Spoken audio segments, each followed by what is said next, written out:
Hi everyone, day 10, class 3 to 5. We love reading English story, The Fox and the Grapes.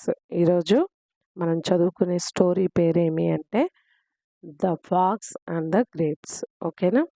One day a fox became very hungry as he went to search for some food.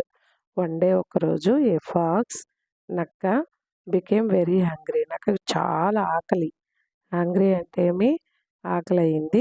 As he went to search for food, వెళ్ళింది ఏం వెతకడానికి, search అంటే వెతకడం, for food.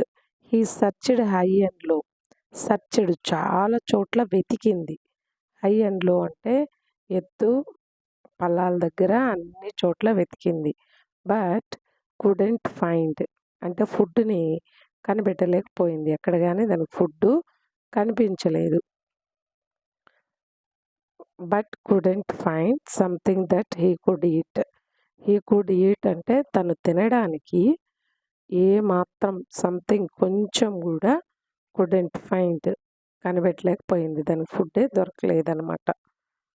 ఇది చూడండి, ఈ స్టోరీకి సంబంధించిన పిక్చర్ ఇది.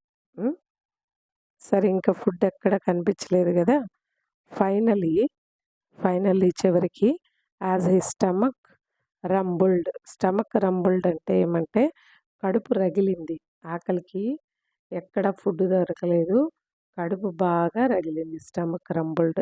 He stumbled upon a farmer's wall అంటే గోడ, ఫార్మర్స్ వాల్ అంటే రైతు వాళ్ళ గోడ మీద స్టంబుల్డ్ అంటే తడబడింది అనమాట, నిలబడడానికి కూడా దానికి శక్తి లేదు.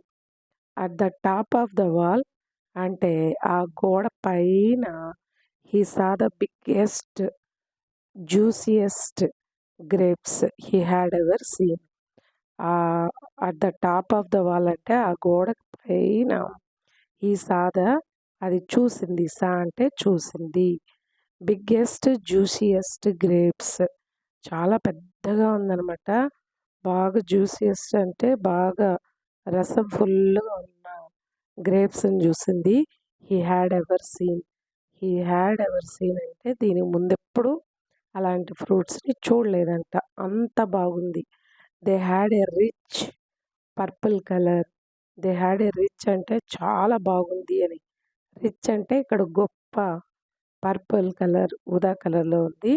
టెల్లింగ్ ద ఫాక్స్, ఇప్పుడు ఫాక్స్ ఏమని చెప్పుకుంటా ఉందంటే they were ready to be eaten. అబ్బా ఎంత బాగుందో, తినడానికి అది చాలా రెడీగా ఉంది అని అనుకుంటూ ఉన్నది.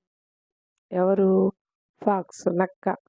టు రీచ్ ద గ్రేప్స్, ఇప్పుడు ఆ గ్రేప్స్ని చేరుకోవాలి కదా. The pox had to jump high in the air, అది చాలా పైకి గాలి, హై ఇన్ ద ఎయిర్ అంటే గాల్లో చాలా హైట్కి ఎత్తుకి జంప్ చేసింది.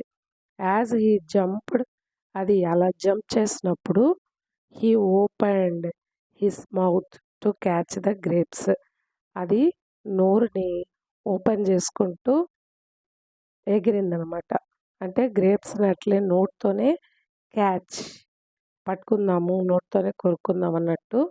యాజ్ హీ జంప్డ్, అది ఎగిరినప్పుడు he opened his mouth to catch the గ్రేప్స్ని పట్టుకోవడానికి నోరు తెరుచుకొని జంప్ చేసింది. బట్ కానీ హీ మిస్డ్, దానికి కాలేదనమాట, మిస్ అయిపోతూనే ఉంది. ద ఫాక్స్ ట్రైడ్ అగైన్, మళ్ళీ ట్రై చేసింది. బట్ మిస్డ్ ఎట్ అగైన్, ఎన్నిసార్లు ట్రై చేసినా అన్నిసార్లు కూడా మిస్ అయిపోతానే ఉంది, ఆ ఫ్రూట్స్ని ఇది అందుకోలేకపోతా ఉంది. He tried a few more times but kept failing. He tried a few more times అంటే ఇంకా కొన్నిసార్లు ప్రయత్నించింది, చాలాసార్లు ప్రయత్నించింది. బట్ కెప్ట్ ఫెయిలింగ్ అంటే విఫలమవుతూనే ఉందన్నమాట, ఎన్నిసార్లు ట్రై చేసినా అన్నిసార్లు ఫెయిల్ అయిపోతూనే ఉంది. ఫైనలీ చివరికి ద ఫాక్స్ డిసైడెడ్, చాలాసార్లు జంప్ చేసి ఫెయిల్ అయిపోయింది కదా. ఇంకా ఫైనలీ చివరికి ద ఫాక్స్ డిసైడెడ్, ఏమని డిసైడ్ అయ్యింది, it was time to give up. Give up అంటే ఇంక దాన్ని వదిలేద్దాం అండ్ గో హోమ్, ఇంటికెళ్ళిపోదాం అని డిసైడ్ అయిపోయింది. వైల్ హీ వాక్డ్ అవే, ఇప్పుడది నడుచుకుంటూ వెళ్తూ ఉన్నప్పుడు హీ మర్డ్ అంటే గొణుగుతా ఉందంట. మర్డ్ టీ సైలెంట్ ఇక్కడ. గొనుక్కుంటా వెళ్తా ఉంది. ఏమని గొనుక్కుంటా పోతుంది?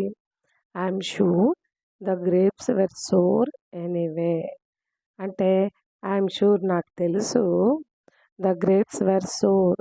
సోర్ అంటే పుల్లగా ఉంటుందిలే అనుకునిందంట.